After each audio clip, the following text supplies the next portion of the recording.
الله الرحمن الرحيم.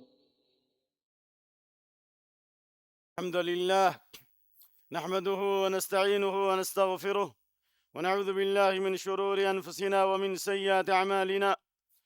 من يهده الله فلا مضل له ومن يضلل فلا هادي له، وأشهد أن لا إله إلا الله وحده لا شريك له، وأشهد أن محمدًا عبده ورسوله أرسله بالحق بشيرا ونذيرا بين يدي الساعة وسراجا منيرا. من يطع الله ورسوله فقد رشد، ومن يعص الله ورسوله فقد ضل وغوى. يا أيها الذين آمنوا اتقوا الله حق تقاته ولا تموتن إلا وأنتم مسلمون. يا أيها الناس اتقوا ربكم الذي خلقكم من نفس واحدة وخلق منها زوجها وبث منهما رجالا كثيرا ونساء، واتقوا الله الذي تساءلون به والأرحام إن الله كان عليكم رقيبا. يا أيها الذين آمنوا اتقوا الله وقولوا قولا سديدا يصلح لكم أعمالكم ويغفر لكم ذنوبكم، ومن يطع الله ورسوله فقد فاز فوزا عظيما. أما بعد، فإن خير الحديث كتاب الله، وخير الهدي هدي محمد صلى الله عليه وسلم، وشر الأمور محدثاتها، وكل محدثة بدعة، وكل بدعة ضلالة، وكل ضلالة في النار. أعوذ بالله السميع العليم من الشيطان الرجيم، من همزه ونفخه ونفثه.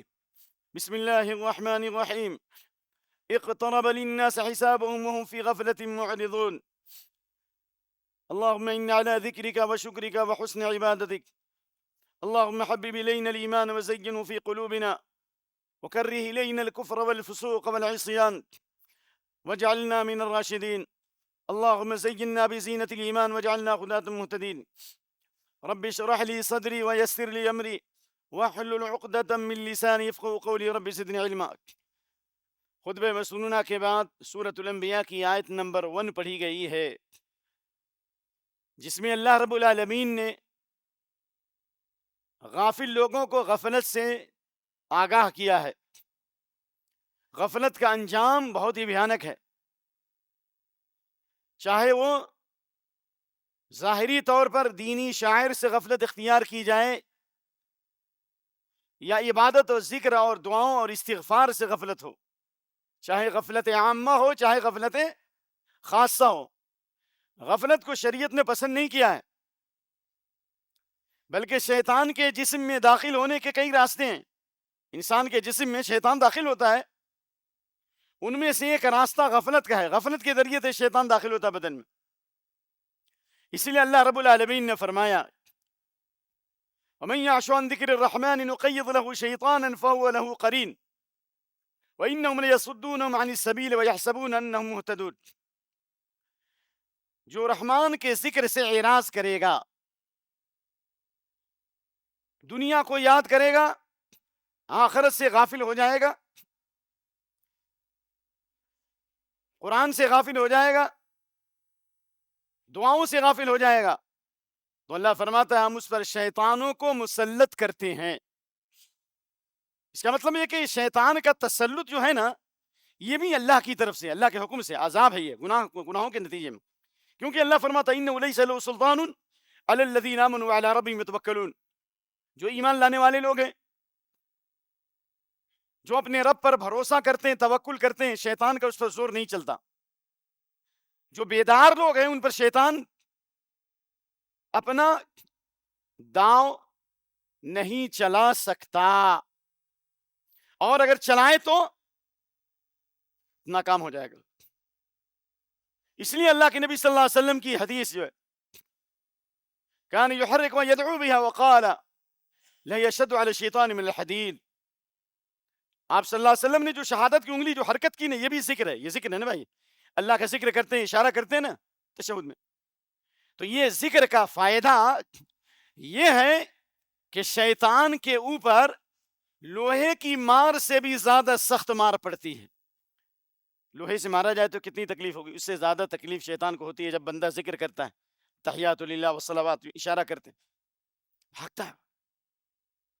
المتمسک بالسنہ اشد علی الشیطان من الف عابد. اس سے حضرت عبداللہ بن عباس کا قول ہے، امام سیوطی نے اپنی کتاب الامر بالاتباع والنہی عن الابتداع میں ذکر کیا. جو دین پہ چلتے ہیں نا، ذکر سے، قرآن سے، حدیث سے جن کا تعلق ہے نا، وہ شیطان کے اوپر 1000 عابدوں سے زیادہ وزنی اور بھاری ہے. یعنی 1000 جاہل عابدوں کو شیطان گمراہ کر سکتا ہے، لیکن جو سنت کو سیکھتا ہے، جو ذکر اور دعاؤں کے ساتھ ہے، شیطان اس کو آسانی سے گمراہ نہیں کر سکتا ہے. اس لیے اللہ تعالیٰ نے فرمایا اقترب للناس حسابهم، لوگوں کے حساب کا وقت قریب آ چکا ہے، لیکن وہ غفلت میں دین سے چہرہ پھیرے ہوئے ہیں. اللہ فرماتا ہے ومن یعش عن ذکر الرحمن، جو رحمان کے ذکر سے بھاگے گا ہم اس پر شیطانوں کو مسلط کر دیتے ہیں. وَإِنَّهُمْ لَيَصُدُّونَهُمْ، اور شیطان ان کو سیدھے راستے سے دور کر دیتا ہے. اور اللہ آگے فرماتا ہے دوسری سورت میں، سورہ نحل میں، انما سلطان علی الذین یتولون والذین هم به مشرکون. شیطان کی حکومت اور شیطان کا زور اور شیطان کا مکر و فریب اور شیطان کا قبضہ اور تسلط ان لوگوں پر ہے جو شیطان سے دوستی رکھتے ہیں، گندے کاموں سے دوستی رکھتے ہیں، جو شرک کرنے والے لوگ. اللہ تعالیٰ نے اس صورت میں کہا کہ لوگوں کے حساب کا وقت آ چکا، موت کا وقت قریب آ چکا ہے. وَكُلَّ مَا هُوَ آتٍ قریب، جو چیز آنے والی ہے چاہے 100 سال کے بعد ہی کیوں نہیں، وہ قریب ہی ہے. قیامت قریب ہے، موت قریب ہے، ہر آنے والا دن کیا ہے؟ قریب ہے. لوگوں کے حساب کا وقت آ چکا ہے، لیکن غفلت میں پڑے ہوئے ہیں. اور اللہ تعالیٰ نے اپنے نبی صلی اللہ علیہ وسلم کو ہوشیار کیا ہے وَلَا تَكُن مِّنَ الْغَافِلِينَ، اللہ کو یاد کرو عاجزین کے ساری کے ساتھ. غفلت کرنے والوں میں مت شامل ہو، غافلین میں شامل مت ہو، غفلت سے ہوشیار رہو. اور خاص طور سے غفلت کے زمانے میں عبادت کرنا، فتنوں کے زمانے میں عبادت کرنا، جنگ اور قتال ہو رہی ہو، جنگ اور قتال کا ماحول ہو، پوری دنیا میں لڑائیاں ہو رہی ہوں، امن اور سکون سے لوگ محروم ہوں، شیطانی چینلوں سے برائیاں بارش کے قطرے کی طرح ڈالی جا رہی ہوں، جیسا کہ اللہ کے نبی صلی اللہ علیہ وسلم نے ارشاد فرمایا، حضرت حذیفہ کی حدیث، آپ صلی اللہ علیہ وسلم نے فرمایا کہ بارش کے قطرے کی طرح سے نہیں، تعرض الفتن علی القلوب کالحصیر عودا عودا، فتنے پیش کیے جائیں گے، بعد میں فتنے نازل ہوں گے، آسمان کے چینلوں سے فتنے نازل ہوں گے، نازل ہونے کا بھی ذکر آیا ہے. اور فتنے پیش کیے جائیں گے، یعنی اوپر سے اتریں گے چینلوں سے، اور وہ فتنوں کا اثر دماغ پر نہیں، جسم پہ نہیں، بلکہ فتنے پیش کیے جائیں گے دلوں پر. چٹائی کے کاری کی طرح سے، جس طرح ایک کاری کو ہٹاتے ہیں دوسری تیسری، ایک کے بعد دوسرا تیسرا، ایک کاری کے بعد دوسری کاری تیسری کاری لگاتے ہیں نا، اسے ایک فتنہ آئے گا، پھر اس سے بڑا فتنہ، اس سے بڑا فتنہ، اس سے بڑا فتنہ. فَأَيُّ قَلْبٍ أُشْرِبَهَا نُكِتَتْ فِيهِ نُكْتَةٌ سَوْدَاء، جو ان فتنوں کا شکار ہو جائے گا اس کے دل پر ایک کالا دھبا لگ جائے گا. اور جو ان فتنوں کا انکار کرے گا، قرآن کی طرف آئے گا، حدیث کی طرف آئے گا، مسجد کی طرف آئے گا، ذکر کی طرف آئے گا، دعاؤں کی طرف آئے گا، استغفار کی طرف آئے گا، علماء کی مجلسوں کی طرف آئے گا، تو اس کے دل پر ایک سفید نشان لگے گا، قلب صاف ہو جائے گا. حدیث لمبی ہے. اس لیے ایسے وقت میں اگر کوئی عبادت کرے گا سنت کے مطابق اخلاص کے ساتھ، تو اس کو نبی صلی اللہ علیہ وسلم کی طرف ہجرت کا ثواب ملے گا. نبی صلی اللہ علیہ وسلم کی طرف ہجرت کا ثواب کیا ہے بھائی؟ مکے سے مدینہ جنہوں نے ہجرت کی ان کا کیا کہنا؟ ومن یہاجر فی سبیل اللہ یجد فی الارض مراغما کثیرا وسعا. اللہ تعالیٰ اللہ کی راہ میں جو اخلاص کے ساتھ ہجرت کرے گا اس کو اللہ ٹھہرنے کے لیے جگہ بھی دے گا اور کشادگی بھی دے گا. دنیا میں بھی کشادگی دے گا، ایک دل میں کشادگی دے گا، قبر میں کشادگی دے گا، آخرت میں کشادگی دے گا. ہجرت کا فائدہ اور اسپیشل حدیث ہے، ان الہجرت تجب ما کان قبلہ، ہجرت جو ہے پچھلے تمام گناہوں کا کفارہ ہے، صغیرہ کبیرہ، چھوٹے بڑے تمام گناہوں کا کفارہ ہے ہجرت کا ثواب. اور وہی نبی صلی اللہ علیہ وسلم کی طرح ہجرت کا ثواب جی، یہ ثواب کب ملے گا؟ جب نبی کی ذات موجود نہیں، نبی صلی اللہ علیہ وسلم حدیث موجود ہے، نبی صلی اللہ علیہ وسلم کی ذات موجود نہیں، لیکن نبی صلی اللہ علیہ وسلم کی لائی ہوئی شریعت موجود ہے. لہذا جس نے شریعت پر عمل کیا آخری زمانے میں قرآن و سنت پر، اس کو نبی صلی اللہ علیہ وسلم کی طرح ہجرت کا ثواب ملے گا. اللہ انبیاء، صدیقین، شہداء اور صالحین کی جماعت میں شامل فرمائے گا. کیا یہ پسند نہیں ہے؟ والسابقون الاولون من المہاجرین والانصار والذین اتبعوا بإحسان رضی اللہ عنہم ورضوا عنہ. جو صحابہ کے نقش قدم پر چلیں گے، صحابہ کی طرف عبادت کریں گے، مسجدوں سے تعلق رکھیں گے، ذکر اور دعاؤں کا اہتمام کریں گے، قرآن حدیث کی تبلیغ کی فکر کریں گے، دنیا سے زیادہ دین کو سامنے رکھیں گے، تو اللہ ان سے راضی ہو جائے گا اور وہ بھی اللہ سے راضی ہو جائیں گے، اور اللہ نے ان کے لیے جنتیں تیار کی. اور یہ حدیث بھی حضرت ابو ذر کی، علامہ البانی نے بعض جگہوں پر اس حدیث کو قوی قرار دیا ہے کہ انکم فی زمان کثیر علماء قلیل خطباء. آج صحابہ کا زمانہ تھا، نبی صلی اللہ علیہ وسلم کا زمانہ، تو علماء کی تعداد بہت زیادہ ہے، دین کے جاننے والے بہت زیادہ ہیں، لیکن تقریر کرنے والے کم ہیں. اور آپ نے فرمایا صلی اللہ علیہ وسلم، من ترک عشر ما یعرف فقد ہوا یا فقد ہلک، دونوں الفاظ ہیں. جس نے 10% بھی دین پر عمل کرنا چھوڑ دیا، 10%، 100 میں سے 10% بھی دین پر عمل کرنا چھوڑ دیا، وہ ہلاک ہو جائے گا، برباد ہو جائے گا، تباہ ہو جائے گا. لیکن اس کے بعد ایک زمانہ آئے گا، وَسَيَأْتِي مِن بَعْدِ وَسَيَأْتِي عَلَى النَّاسِ زَمَانٌ يَقِلُّ عُلَمَاؤُهُ وَيَكْثُرُ خُطَبَاؤُهُ. علماء تو کم ہو جائیں گے، مسائل کے جاننے والے کم ہوں گے. حلال حرام کے مسائل کون بیان کرے گا؟ میراث کے مسائل کو بیان کرنے والے علماء کتنے کم ہو گئے.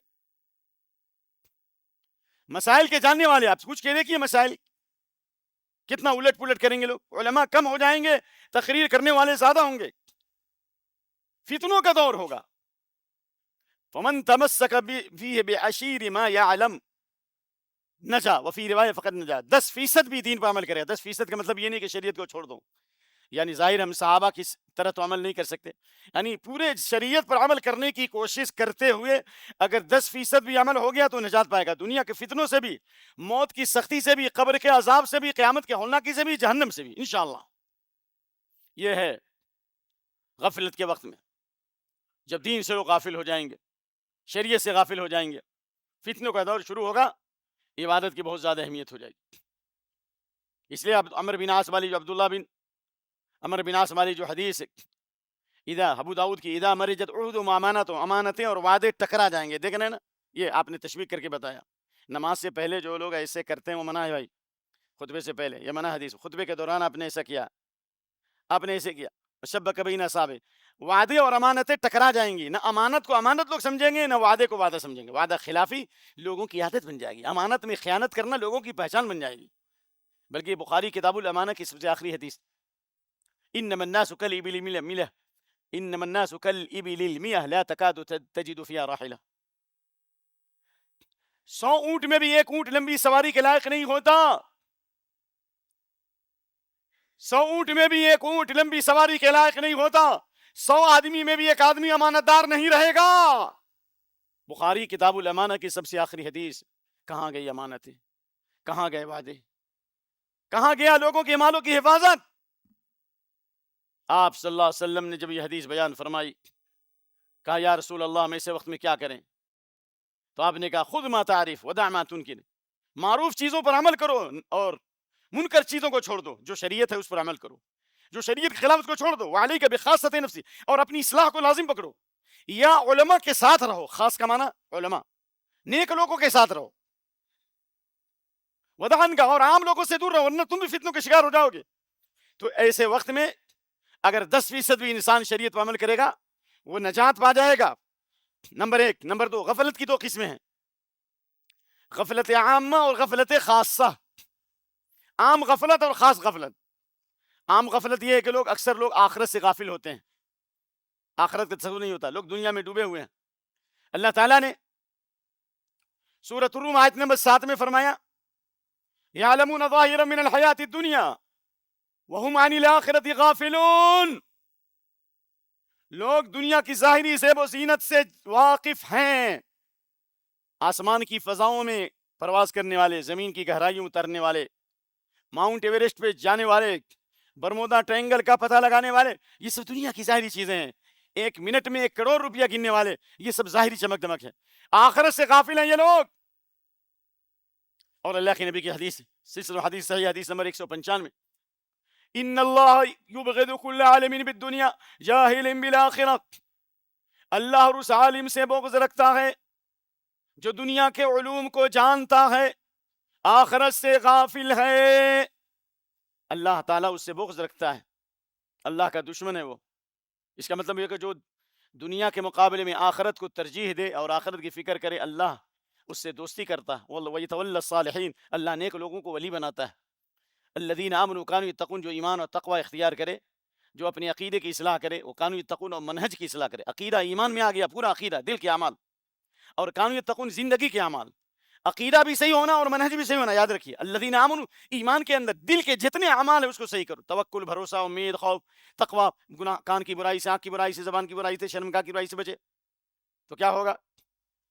لہم البشریٰ فی الحیات الدنیا فی الآخرہ، ان کے لیے دنیا میں بھی خوشخبری ہے اور آخرت میں بھی خوشخبری ہے. اچھی زندگی اللہ دے گا ان کو. الذین آمنوا وعملوا الصالحات طوبی لهم وحسن مآب، ایمان اور نیک عمل کرنے والوں کے لیے پاکیزہ زندگی. ایک تفسیر یہ بھی ہے، طوبی کا معنی جنت تو ہے ہی، وہ تو ہے تفسیر، جنت ہے، لیکن دنیا میں بھی ان کی زندگی اچھی ہوگی. سبحان اللہ. تو غفلت کے وقت میں عبادت کی بہت زیادہ اہمیت ہے. اللہ نے کہا وَإِنَّ كَثِيرًا مِّنَ النَّاسِ عَنْ آيَاتِنَا لَغَافِلُونَ. فرعون کو اللہ نے تباہ کر دیا. سورہ یونس کی آیت نمبر 92 جس میں فرعون اور اس کی قوم کو اللہ نے غرقاب کر دیا، اور اللہ نے کہا کہ ہم تمہارے جسم کو بچائیں گے، لوگوں کے لیے نشانی ہوگی، یا تمہارے جسم کو اونچی جگہ پہ ڈال دیں گے تاکہ لوگ دیکھ کر کے عبرت حاصل کریں. دونوں تفسیر ہے، ٹھیک ہے نا. اللہ نے کہا وَإِنَّ كَثِيرًا مِّنَ النَّاسِ عَنْ آيَاتِنَا لَغَافِلُونَ، لیکن اکثر لوگ ہماری نشانیوں کو دیکھ کر بھی غافل ہیں. فرعون کی لاش کو دیکھ کر بھی لوگ غافل ہیں. قوم عاد اور سمود کی تباہی کے نشانات موجود ہیں، بڑے بڑے شہر ویران ہو گئے، زلزلے سے تباہ ہو گئے، پھر بھی لوگ غافل ہیں. غفلت، اللہ تعالیٰ نے فرمایا اکثر لوگ غافل ہیں. وَأَكْثَرُهُمْ لِلْحَقِّ كَارِهُونَ، اور اکثر لوگ غافل بھی ہیں اور حق کو ناپسند کرنے والے ہیں. حق کو ناپسند کرنے والے زیادہ ہیں، اور حق پر چلنے والے وَقَلِيلٌ مِّنْ عِبَادِيَ الشَّكُورُ، حق پر چلنے والے بہت تھوڑے ہیں. ایک جماعت حق پر رہے گی، 73 فرقوں میں ایک فرقہ، ایک جماعت ہی جنتی ہوگی نا بھائی. تو 73 یہ غافل لوگ ہیں، 72 غافل ہیں. 72 کیا ہے؟ غافل ہیں، دین سے غافل ہیں، شریعت سے غافل ہیں، قرآن سنت سے غافل ہیں، صحابہ کے منہج سے غافل ہیں. ایک جماعت حق پر ہے، اس لیے یہ عام غفلت ہے. اور غفلت کے وقت میں عبادت کرنے کا ثواب ابھی بتانے والا ہوں. ابھی آئیے، جب لوگ غافل ہوں اور غفلت کے وقت میں عبادت کریں تو کیا ہوگا؟ صحیح ترغیب کے مقدمے میں علامہ البانی نے حدیث نقل کی اور یہ حدیث بالکل قوی ہے. تذکرۃ اللہ فی الغافلین کالشجر الخضراء بین الشجر الیابس، غافلوں کے بیچ میں اللہ کو یاد کرنا ایسے ہی ہے جیسے سوکھے ہوئے درختوں کے درمیان ہرا بھرا پھلدار درخت. کیا مطلب؟ آم کے 1000 درخت سوکھ گئے ہیں، ایک جھاڑ پھلوں سے لدا ہے. جیسے مدینے میں دیکھا احد کے دامن میں درخت اتنا بڑا ہے، ایک مثال دے رہا، ہو سکتا ہے اس سے بڑا ہو، لیکن میرے خیال سے درخت اتنا بڑا ہے، شاید ذرا اس سے بھی چھوٹا رہا ہوگا. اب بتا رہے ہیں نا، جھاڑ، کھجور کا جھاڑ جو ہے اتنا بڑا، یعنی اس سے بھی چھوٹا رہا ہوگا، میرے خیال سے اتنا بڑا رہا ہوگا، لیکن مان لیجیے اتنا بڑا. لیکن جو پھل تھے نا اس سے 10 گنا زیادہ تھے. واللہ میں حیرت زدہ رہ گیا، جھاڑ اتنا بڑا اور پھل جو ہے چاروں طرف سے. مجھے حدیث یاد آ گئی کہ اللہ کے نبی نے کہا اللہم بارک لنا فی مدینتنا، اللہم بارک لنا فی ثمرنا، مدینے میں برکت دے، مدینے کے پھل میں برکت دے آخری. تو ہزاروں درخت سوکھے ہوئے ہیں اور ایک درخت پھلوں سے لدا ہے، اس کی کتنی اہمیت ہوگی. ویسے ہی جب لوگ دین سے غافل ہوں گے، شریعت سے غافل ہوں گے، ایمان سے غافل ہوں گے، آخرت سے غافل ہوں گے، برائیوں میں مبتلا ہوں گے، شبہات کے فتنے میں ہوں گے، شہوات کے فتنے میں ہوں گے، ایسے وقت میں کوئی شریعت پر چلے گا اور اللہ کو یاد کرے گا، مسجدوں سے تعلق رکھے گا، قرآن و سنت کی تبلیغ کرے گا، تو ہرا بھرا پھلدار درخت، یعنی اس کے اعمال آسمان میں چڑھیں گے. ایک ایمان کی مٹھاس ملے گی 2، اللہ اچھی زندگی دے گا 3، اور اللہ ان کی محبت لوگوں کے دلوں میں ڈال دے گا، اور اللہ کے محبوب بن جائیں گے، اللہ کے اولیاء بن جائیں گے، اللہ کے برگزیدہ بن جائیں گے، اور اللہ ان کے ذریعے دین کو غالب کرے گا۔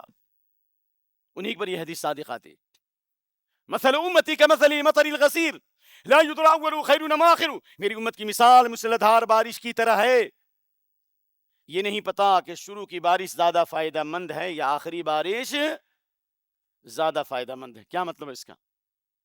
یعنی شروع کی بارش کی اہمیت سب سے زیادہ ہے، لیکن آخری بارش کی بھی اہمیت ہے دوسرے نمبر پر۔ یعنی جس طرح امت کے شروع میں خیر تھا، آخری زمانے میں بھی خیر ہوگا۔ ایسے لوگوں کو پیدا کرے گا اللہ، ان کے دلوں کو زندہ کرے گا قرآن و سنت سے۔ بارش سے جس طرح مردہ زمین زندہ ہوتی ہے، قرآن حدیث سے اللہ ان کے دلوں کو زندہ کرے گا، اور ان کے ذریعے دین کو زندہ کرے گا دنیا میں۔ یہی لوگ ہیں کہ ہرے بھرے سوکھے ہوئے درختوں کے درمیان ہرا بھرا پھلدار درخت، ایسے لوگ کا عمل انشاءاللہ پاکیزہ ہوگا، آسمان کی طرف چڑھیں گے انشاءاللہ، اللہ ان میں شامل فرما دے ہمیں۔ غفلت خاصہ، غفلت خاصہ، خاص غفلت، جیسے عبادت کے خاص اوقات ہیں اس میں لوگ غافل ہو جاتے ہیں، فرض نماز سے غافل ہو جا رہے ہیں، جی ذکر کی جو فضیلت ہے اس سے ذکر سے غافل ہونا۔ یہ ماہ شعبان ہے، اس کی بہت زیادہ اہمیت ہے، ابھی اس کے بعد رمضان ہے نا، یہ غفلت کا مہینہ ہے۔ یہ ماہ شعبان کیا ہے؟ غفلت کا مہینہ۔ اللہ کے نبی کی حدیث ہے اسامہ بن زید کی، یغفل الناس عنہ بین رجب و رمضان، یہ رجب اور رمضان کے بیچ میں، ایک شعبان سے پہلے والا مہینہ رجب اور شعبان کے بعد والا مہینہ رمضان ہے، دونوں کے بیچ میں شعبان ہے۔ شعبان کو شعبان اس لیے کہتے ہیں کہ لوگ اس میں پھیل جاتے تھے، جنگ اور قتال کرتے تھے، لوٹ مار کرتے تھے، جیسا کہ امام ابن حجر نے کہا، تو اس لیے اس میں عبادت کی بہت زیادہ اہمیت ہے۔ اکثر لوگ غافل ہو جاتے ہیں، حالانکہ اس مہینوں میں بندوں کے اعمال اللہ کے دربار میں پیش ہوتے ہیں۔ شعبان کے شروع سے لے کر اخیر تک بندوں کے اعمال پیش ہوتے ہیں، صرف 15ویں شعبان کو نہیں۔ فَأُحِبُّ أَن يُرْفَعَ عَمَلِي وَأَنَا صَائِمٌ، میں پسند کرتا ہوں میرا عمل پیش کیا جائے تو میں روزے سے رہوں۔ لہذا اگر اس میں نفلی روزے شروع سے لے کر اخیر تک رکھیں گے تو بہت زیادہ اہمیت ہے۔ اگر جو 15 سے پہلے رکھیں وہ 15 کے بعد بھی رکھیں گے، لیکن جو 15 دن تک روزہ نہیں رکھے، 15 سے شروع کر رہے ہیں تو ان کے لیے منع ہے۔ حدیث ابو داؤد کی حدیث ہے، مسلم احمد کی، اذا انتصف شعبان فلا تصوموا، 15ویں شعبان آ جائے تو روزہ مت رکھو، حدیث ہے۔ ہم 15 دن تک نہیں رکھتے، 15 کے بعد رکھتے ہیں، شریعت کی مخالفت ہے یا نہیں ہے؟ جی تو بہرحال اس کی فضیلت ہے۔ اس لیے میرے دوست، میرے عزیز، رات کے آخری حصے میں یہ غفلت کا وقت ہے، سونے کا وقت ہے، اس لیے تہجد کی بہت زیادہ اہمیت ہے۔ افضل الصلاۃ بعد الفضیلہ صلاۃ اللیل، فرض نماز کے بعد سب سے افضل نماز کیا ہے؟ تہجد کی نماز ہے، قیام اللیل جس کو کہہ دو، صلاۃ اللیل کہو، تہجد کہو، تراویح کہو، اللہ اکبر۔ اور اللہ کے نبی کی حدیث، علیکم بقیام اللیل فإنه داب الصالحین قبلکم وقربۃ الی ربکم وتکفیر للسیئات ومنہاۃ عن الاثم ومطردۃ للداء النجاۃ۔ آ رہا ہے بہترین ٹریننگ اور تربیت کے لیے اللہ نے ماہ رمضان دے دیا، ابھی داخل ہونے والے ہیں۔ ایک یونیورسٹی ہے، لیکن اس یونیورسٹی میں تقوی یونیورسٹی ہے، ایمان یونیورسٹی ہے، جنت کی یونیورسٹی ہے، یہ جنتی یونیورسٹی ہے، انٹرنیشنل یونیورسٹی ہے۔ اس یونیورسٹی میں داخل ہونے سے پہلے دل صاف ہونا ضروری ہے، توبہ کرنا ضروری ہے، استغفار ضروری ہے، اپنے اعمال کو صحیح کر لیں، اور اس کے بعد جو تراویح پڑھو گے، تہجد پڑھو گے تو کیا ہوگا؟ فإنه داب الصالح، انبیاء، صدیقین، شہداء اور صالحین کی جماعت میں اللہ شامل فرما دے گا۔ کیا پسند ہے آپ کو؟ حدیث ہے جی، ارے حدیثیں ہیں، ذرا غور تو کریں، ہوش کے ناخن لیں۔ ابھی بھی لوگ غافل ہوں گے، کتنے لوگوں کو ابھی بھی حدیث نہیں سمجھ میں آ رہی ہوگی۔ یہ ہے غفلت کا انجام۔ قربۃ الی ربکم، اللہ سے قریب ہو جاؤ گے، تنہائی میں اللہ سے ملو گے، تہجد کی عبادت کرو گے، اللہ سے قریب ہو جاؤ گے۔ اور چھپ کر کے عبادت کرنے والوں کے لیے جنت میں اللہ نے چھپی ہوئی جنت رکھی ہے، نہ کسی آنکھ نے دیکھا، نہ کسی کان نے سنا، نہ کسی دل پہ کھٹکا ہوا۔ گناہوں کو اللہ دور کر دے گا، غفلت کے وقت میں عبادت کرو گے گناہوں کو دور کر دے گا۔ غفلت کے وقت میں عبادت کرو گے، جو گناہ ہونے والے اللہ ان سے بچائے گا۔ ومنہاۃ عن الاثم، اللہ ہماری عبادتوں کو قبول کرے اور آنے والا رمضان نصیب فرمائے، اور ابھی سے اللہ قیام اللیل کی توفیق دے، جو گناہ ہو گئے اللہ معاف کر دے، جو گناہ ہونے والے ان سے بچائے۔ غفلت کے وقت میں عبادت کا فائدہ یہ ہے، کینسر کی بیماری کو دیکھا ہے، واللہ ثم واللہ ثم واللہ، 3 بار قسم کھایا ہے۔ اب اندازہ کیجئے کتنی بڑی۔ میں نے، ہمارے ایک بھائی تھے، ان کی اہلیہ بیمار تھی، ڈاکٹر نے کہا کینسر۔ بی بی آئی مدینہ، زمزم کا پانی پیا اور تہجد کی نمازیں پڑھی، تھوڑے دن کے بعد معلوم ہوا 0% بھی کینسر نہیں ہے، مکمل شفا ہو گئی۔ انہی ڈاکٹروں نے کہا۔ ایسے اور بہت سارے واقعات۔ تو یہ جو تراویح جو پڑھو گے نا آپ، ایسے نہیں ہے، یہ زیرو نہیں، ہیرو بننا ہے آپ کو. مطرۃ للداء عن الجسد، جسمانی اعتبار سے بھی اللہ بیماریوں سے دور کر دے گا. اللہ تعالیٰ توفیق عطا فرما، ہماری دعاؤں کو قبول فرما، ہمیں مقربین میں شامل فرما. اور اسی طریقے سے کانوا قلیلا من اللیل ما یہجعون، غفلت کے اوقات، سونے کے اوقات ہیں، بہت تھوڑے بندے ہیں جو اللہ کے مخصوص بندے ہیں جو بہت کم سوتے ہیں. اور اسی لیے اللہ کے نبی کی حدیث ہے من قام بعشر آیات لم یکتب من الغافلین، زیادہ نہیں تو اگر 2 رکعت بھی تہجد پڑھ لی، 10 آیت بھی پڑھ لی، سورہ فاتحہ میں 10 آیت 7 آیتیں ہیں، تو اگر مان لیا کوئی سورت یاد نہیں، مثال کے طور پر سورہ فاتحہ 2 بار پڑھ لیا آپ نے اور کوئی سورت نہیں پڑھی، نماز ہوگی نا؟ ہوگی انشاءاللہ. سورہ صلاۃ ہے. اگر مان لیے صرف سورہ فاتحہ ہی پڑھ کے 2 رکعت پڑھ لیا، مثال، لم یکتب من الغافلین، غافلوں کی جماعت میں نہیں لکھا جائے گا، اللہ غافلوں کی جماعت سے نکال دے گا. ومن قام بمئۃ آیۃ کتب من القانتین، 100 آیت پڑھے گا اللہ اطاعت گزاروں میں لکھے گا، فرما برداروں میں لکھے گا، دین پر اللہ استقامت نصیب فرمائے گا. یہ حدیث ہے بھائی، اللہ اکبر. اسی طریقے سے غفلت کے وقت میں استغفار کی اہمیت ہے. والمستغفرین بالاسحار، صبح کے وقت میں استغفار کرنا، ہر وقت استغفار کرو، اللہ تعالیٰ ہر تنگی سے راستہ نکال دے گا، ہر غم کو دور کر دے گا، بلا شان و گمان روزی دے گا. یمتعکم متاعا حسنا، اللہ اچھی زندگی عطا فرمائے گا. یمددکم باموال، مال سے مدد کرے گا، اولاد سے مدد کرے گا. اللہ تعالیٰ نہروں اور باغات کو ہرا بھرا کر دے گا، ہے نا. لیکن والمستغفرین بالاسحار، تہجد کے وقت میں استغفار کرنے کی بہت زیادہ اہمیت ہے. یہ جنتیوں کی صفت ہے، اللہ تعالیٰ نے بیان فرمائی ہے. اللہ اکبر، جنتیوں کی صفت بیان فرمائی ہے. اور اسی طریقے سے غفلت کے اوقات میں فجر کی نماز ہے، عشاء کی نماز ہے، عصر کی نماز ہے. فجر کی نماز سونے کا وقت ہے، اگر ہم اس وقت میں فجر کی نماز جماعت سے پڑھتے ہیں اور عصر کی نماز جماعت سے پڑھتے ہیں تو کیا ہوگا؟ من صلی البردین دخل الجنہ، جو 2 ٹھنڈی نماز ہیں یعنی عصر کی نماز اور فجر کی نماز جماعت سے پڑھے گا وہ ڈائریکٹ جنت میں جائے گا انشاءاللہ. برائیوں سے اللہ بچائے گا. بلکہ فجر اور عصر کی نماز پڑھو گے، جنت میں اللہ تعالیٰ جنت سے بھی بڑی نعمت دے گا، اللہ کا دیدار ہوگا. کاروبار کو چھوڑا، شہوات کو چھوڑا، شبہات کو چھوڑا، نفس پرستی کو چھوڑا، فجر میں شامل ہو گئے، عصر کی نماز میں شامل ہو گئے، اللہ تعالیٰ اپنا دیدار کرائے گا. اس سے بڑی نعمت جنت میں اللہ کا دیدار ہوگا. کیا اس پر راضی نہیں آپ؟ اللہ کے دیدار کے لیے تیار نہیں؟ اللہ اکبر. جب سورج کی خوبصورتی، چاند کی خوبصورتی، جنت کی خوبصورتی ہے تو جنت کے بنانے والے کی خوبصورتی کا کیا عالم ہوگا؟ غور تو کرو میرے بھائی. غفلت کے وقت میں عبادت، آئیے رمضان گزارنے سے پہلے ہم تیاری کر لیں، استغفار کریں، دعائیں کریں.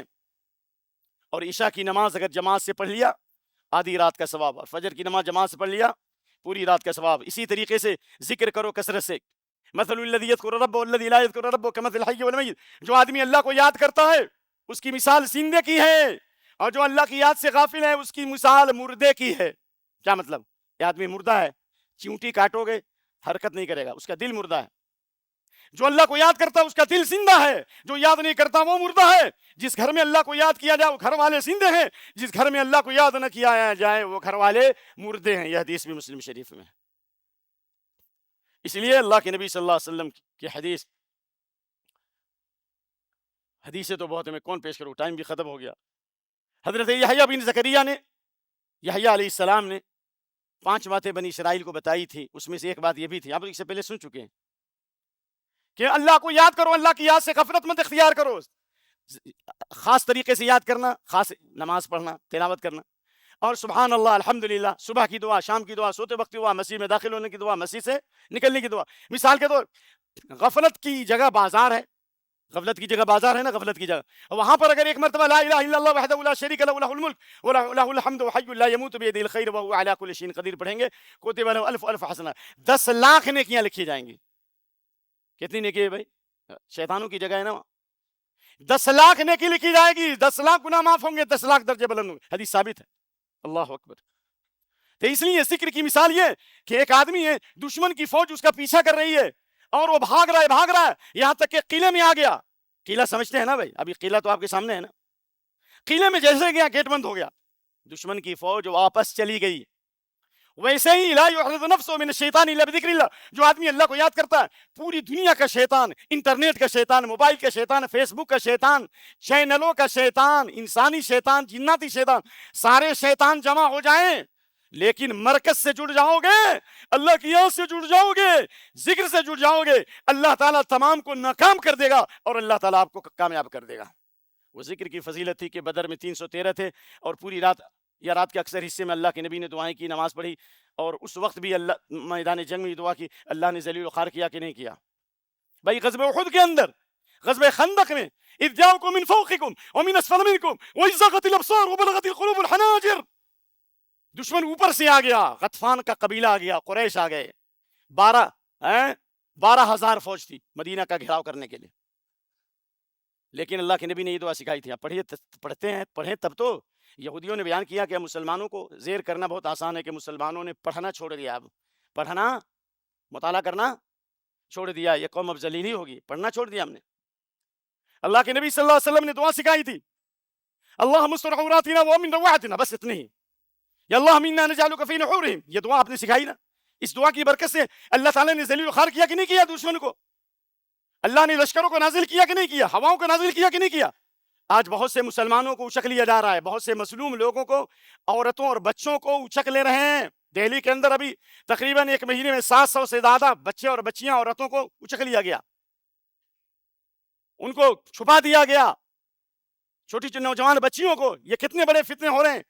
ہمارے پاس ایک قیمتی ہتھیار ہے دعاؤں کا، ذکر اور دعاؤں کا۔ اللہ رب العالمین ان ظالموں پر اگر ہدایت ہے تو ہدایت دے، نہیں تو اللہ ان سے بڑے لشکروں کو مسلط کرے۔ اگر ہم ابھی بھی دعائیں کریں گے، اللہ ان شیطانی فتنوں سے ہمیں بچائے گا۔ اسی طریقے سے نفلی روزے کی اہمیت تو آپ کو معلوم ہے، اور ابھی رمضان بھی آ رہا ہے۔ یہ اکثر لوگ دیکھیں، یہاں سے وہاں تک میں گھوما، جتنے پھل والے، منڈی والے، میں آپ کو واضح بولنا چاہتا ہوں، گوشت بیچنے والے جمعہ بھی نہیں پڑھتے ہیں الا ماشاءاللہ، عید بھی نہیں پڑھتے ہیں، سنجا بھی نہیں کرتے۔ تبلیغ ہمارے پر ضروری نہیں ہے؟ 99% لوگ یہاں روزہ نہیں رکھتے ہیں، واللہ ثم واللہ، میں نے دیکھا ہے، چیک کیا ہے، ایک آدمی سے ملا ہے میں نے جا کر، داڑھی رکھ کر بھی روزہ نہیں رکھتے۔ اتنے بے شرم لوگ ہو گئے۔ اللہ کا عذاب نہیں آئے گا، اللہ کا قہر نازل نہیں ہوگا، ہماری بھی ذمہ داری نہیں ہے بتانے کی۔ بتاؤ ان کو، من صام یوما فی سبیل اللہ بعد اللہ وجهه عن النار 70 خریفہ، جو ایک روزہ اللہ کی طاعت و بندگی میں رکھے گا، اللہ اس کے چہرے کو جہنم سے 70 سال دور کر دے گا۔ اقول قولی هذا واستغفر الله لي ولكم ولسائر المسلمين واستغفروه انه الغفور الرحيم۔ الحمد لله وحده والصلاة والسلام على من لا نبي بعده، اما بعد، يقول الله عز وجل في كتابه فاذكروني اذكركم واشكروني ولا تكفرون۔